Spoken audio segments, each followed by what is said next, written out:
Well, when I was a child, I didn't want to become a writer. I actually wanted to be an actress. But I always had a great love for books and for reading. My mother was an English teacher, so I think she really encouraged that love of reading in me and my sister, Michelle. My name is Louise O'Neill. I am an author and I am from Ireland. But I think, when I think about wanting to be an actress, I can see the similarity between that and becoming a writer. So much of it is about stepping into another person's shoes and trying to understand another person's motivations and to understand why they behave the way that they do. I suppose when I was studying English literature, I didn't really do that with a career in mind. I didn't want to become a teacher. I really just chose English literature because English was my favorite subject at school, because I loved reading, because I loved books. But then when I was finished my 4-year degree, I think I was very unsure of what I was going to do next. And there was this master's in fashion buying. And I thought, I always loved clothes. I always loved fashion as well. So I did that course, and then I moved to New York, where I was working for a fashion magazine. So I was in New York, it was January, and it was a very cold day. The subways had broken down because of the snow. So I was in a Starbucks in Brooklyn waiting for the trains to begin again. And I had suffered with anorexia and bulimia for most of my adolescence. So that January, I remember feeling very cold and very sick and sitting in this coffee shop, sort of nursing a cup of green tea.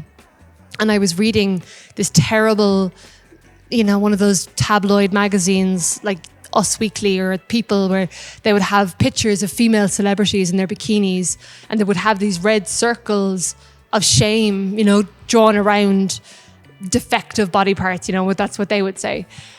And there was this woman sitting near me, and she was eating a muffin. And I was just looking at her, and I thought, I wonder what it would be like to be able to eat a muffin and not have an existential crisis about sort of what that meant about me and my self-worth.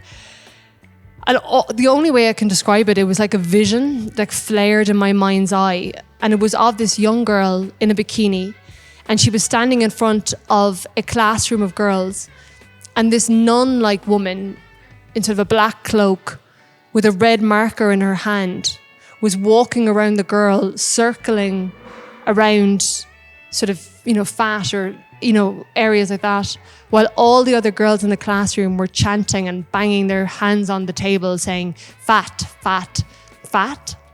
And I always carried like a notebook in my bag, because I suppose I wanted to write a book, and I thought, if I ever have an idea, I better have a notebook, So I grabbed the notebook and I started writing down all of these like notes and ideas, and the line that came to me was, they are bred for their beauty. And I decided to move back to Ireland when I was 26, move back in with my parents, and I started writing what would become my first novel, Only Ever Yours. And it was about a world in which women were unable to have daughters. They could have sons, but their bodies had naturally evolved to reject a female fetus in the womb. So these schools were set up where girls were bred for their beauty and then trained to be subservient to men. So that was the first novel. I have written 6 novels. 3 of them have been for young adults and 3 of them have been for adults. So, and the last young adult book I wrote was in 2018. It was The Surface Breaks, which is a feminist retelling of The Little Mermaid, and that is translated into Spanish. I do think, though, that with the young adult fiction, there was more of a sense of urgency and more of a sense of immediacy, because when you're writing about teenagers, everything does feel very urgent and very immediate, because it's so many firsts. It's the first time you fall in love, the first time you have sex, the first time you have your heart broken, the first time you get drunk, the first time you draw, all of these things. And I suppose we don't remember the first time we walked or the first time we talked, so I think when you're an adolescent, like it just feels, everything feels so important and everything feels so heightened. You'll have teenagers who'll say that, this book made me a feminist. And for me, like that was when I was 15 and I read The Handmaid's Tale by Margaret Atwood, that made me a feminist. And I think there's something really humbling about having a teenager come to you. And when a teenager loves a book, they really love it. Whereas an adult will say, oh, I really enjoyed your novel. Whereas a teenager is like, this is the best book I've ever read. It's just, they're very, very sweet. So, yeah. With Asking for It, which was my second novel, that took hold of the national conversation. I say that not bragging, because it feels so separate to me at this point. I think that when, Ireland as a country has such a history of controlling women, controlling women's bodies, controlling female sexuality, the church and the state conspiring to do that, whether that was the mother and baby homes or the Magdalene laundries, taking these unmarried women, their babies, and selling them to the highest bidder in America. And then up until I suppose that abortion was still illegal, there was a lot of work being done on the ground. There was a lot of work being done by activists and being done by lobby groups and, since the 70s. But I think that when Asking for It came out in 2015, so it came out just before Me Too. So I think there was really an appetite for a conversation about rape culture, about sexual violence, about victim blaming. And I think Asking for It just came at the right time. And it really took hold of the national sort of imagination. It was in the top 10 in Ireland for a year. It just, yeah. And then I suppose I was asked to make a documentary off the back of that for our national broadcaster, again, exploring issues of sexual violence in Ireland. So I think all of that kind of led to a certain amount of visibility.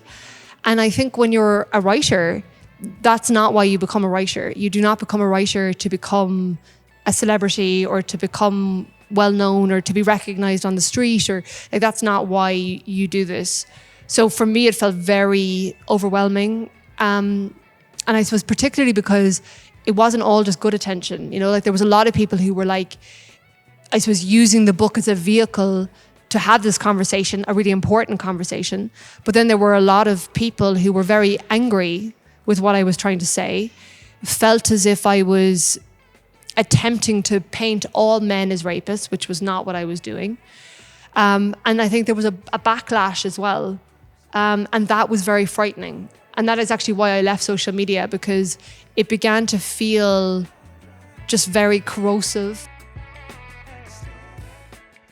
You write the book or the story that you think needs to be told, and you write it the best way that you can. But I do find it interesting often that when you are a female writer and you are writing about women, often your books are sort of categorized as women's fiction.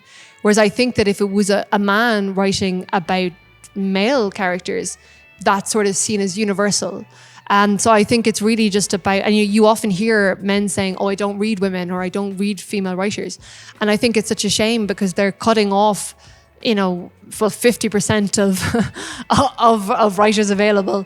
But I also think it's really important, because when we read, we empathize. When we read, we empathize with the character, or we have some sort of understanding of that character.